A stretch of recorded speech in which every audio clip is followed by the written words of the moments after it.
High high রে, আমার সব ফুচকা নষ্ট হয়ে গেছে গা। কি গন্ধ ছড়াইছে, আমার তো লস হয়ে গেল গা। বুদ্ধি পাইছি, এই ফুচকা গুলা সাইড রে বেচাই দিই, ঝামেলা হইলে ওর দোষ দিমু।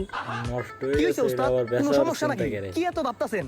না তেমন কিছু না, এই ফুচকা গুলা তাড়াতাড়ি বেচা দিস, আমি নামাজ পড়ে যাবো। ঠিক আছে উস্তাদ, কোনো চিন্তা করেন না। Face to face eye to eye এই সব ফুচকাগুলো আমি বেচে দিমনি। ঠিক আছে, সব ভালো করে বেশি, সব বেচা পারলে তোর বেতন বাড়াই দিমনি। আমি নামাজে গেলাম। ঠিক আছে উস্তাদ, যান সদিকা। A few moments later.